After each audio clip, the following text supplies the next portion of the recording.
So you just graduated from college or dropped out of college and want to be a full-time jazz musician. Here's my advice for someone in their early 20s just starting out. My name's Otto. I'm 57 and I've been playing jazz most of my life. Now I'm a tenured professor at KU. The number one thing I learned in my early 20s was to lower my overhead costs.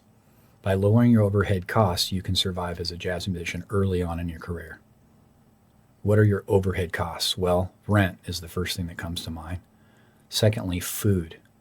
If you start doing a budget each month, you'll be able to tell immediately where your money's going.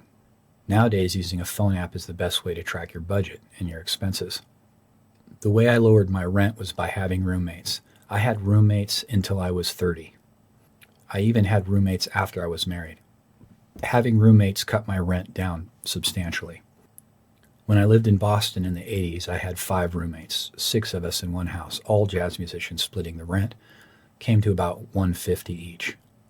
Each week we would cook a massive pot of beans, rice, and vegetables, and sometimes pasta. This would allow us to eat very cheaply. During that time, I didn't have a car. I used a bike and the subway system. I also said yes to any type of gig. I made a lot of money playing merengue, salsa, pop, some rock, and of course jazz. When I lived in Portland, Oregon, I had 2 roommates. We each paid $50, so our total rent came to $150. We lived in a condemned house with no hot water, and we got a box of food each week from a food pantry. This allowed us to save money on food and rent. Basically, I played 1 gig and I could pay for my rent and a little bit of my food expense. For several months, I lived in my van, which saved me quite a bit of money. I drove up the coast and had a bed and small kitchenette, allowing me to live wherever I parked. I could even practice in the van as long as I parked away from houses. When I lived in New York City, I lived in a very, very small apartment in Chelsea, about 150 square feet. We shared a bathroom on the floor for about $375 a month. I moved across the hall to a bigger room, which was $500 a month, and my wife and I lived in that room for several years. Later, I moved to Brooklyn and had 2 roommates. Splitting the rent at that time was about $300 each. When I lived in Japan, I lived with 4 roommates. We shared a 4.5 tatami mat room, which meant that when we slept on the floor, we took up the entire floor. This allowed us to live in Japan for quite some time at a very low cost. When we first moved to Japan, we made money playing on the street. We played on the street almost every single day. Busking is a great way to supplement your income when you're starting out. I initially paid off all my student loans busking in Japan. So, lowering your overhead costs is the most important thing you can do when you're starting out as a jazz musician. Any way you can save money will help you become a professional. Having a part-time day job can help supplement your income. Something that doesn't take too much energy at first would be a good starting point. Maybe working at a coffee shop. I worked at a bakery. I worked at fast food. I was a waiter. I was a busboy. One thing I wouldn't recommend is manual labor. The reason why is that it takes up so much energy. I did drywall for one summer, and every day when I came home from work, the last thing I wanted to do was practice. The next thing I'd recommend is for you to constantly go out and listen to live music. One mantra that I've come up with over the years is the more you hang, the more you work. This is absolutely the case. If you're a pretty decent player and you have decent social skills, as long as you're hanging out all the time, you're going to get work. A simple equation is to practice during the day and hang out at night. When you go out, listen to music and sit in when it's appropriate. Going to a jam session each week will help. Make sure you're nice, respectful, and don't talk poorly about other musicians. Basically, being a decent person and showing up on the scene will get you a lot of work.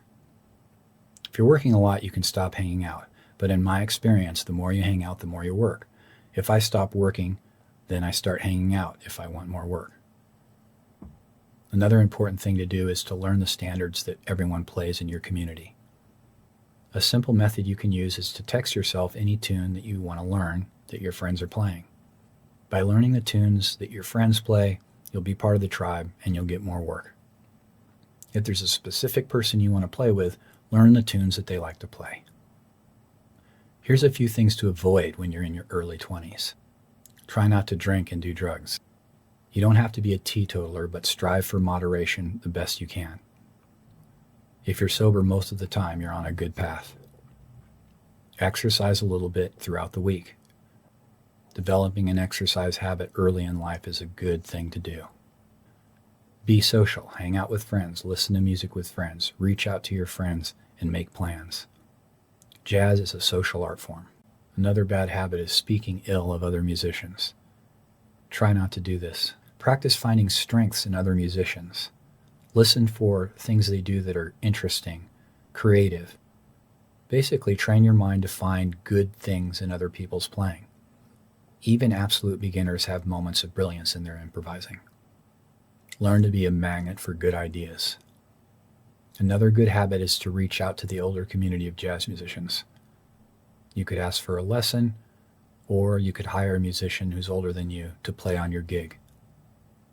This is a great way to build community and to network with a generation that's already completely established.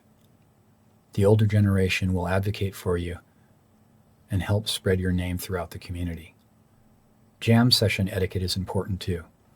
When you're at the jam session, be supportive of the other musicians, listen to the other musicians, and stay off your phone. The jam session is a social atmosphere. You don't have to play, but you need to be present. When you're at the session, try to create an inviting atmosphere for all the musicians regardless of level. You can hang out with your group of friends, but try to make that community as open as possible. Cliques in the scene create divisions and won't help you in the long term. Lastly, try to book gigs for yourself and others. If you're having trouble getting into local venues, book a house concert. You can accept donations at the door and make a decent amount of money doing so. If you have a CD or a recording, you can sell that at the house concert or venue as well. This will help supplement your income. Teaching music on the side to younger musicians is also a great way to generate some income. Go to the different junior highs and high schools and tell the band director that you'll do free clinics and master classes for their students. When you do the master class, pass out some flyers and contact information for the students and their parents. This will help you start your own studio. Starting with house calls is a great way to make some money. I've done this successfully in every city I've lived in, and teaching has always supplemented my income. Now I'm a full-time professor, and all that teaching experience helped me get the job that I have today. I also recommend you get a terminal degree at a university, either a BA or a master's or even a doctorate in your field. This will allow you to teach in the future when you get older. It also allows you to network with a wide range of people. I still keep in touch with a lot of the students that I played with at the different schools I attended in my younger years. Some of the musicians I met in college have become lifelong friends who I've recorded with and performed with. Not only is it a great way to meet players your age and connect, it's a great way to study with older musicians who are more experienced and established. College is a great resource for learning and practicing and getting ready for life in the real world.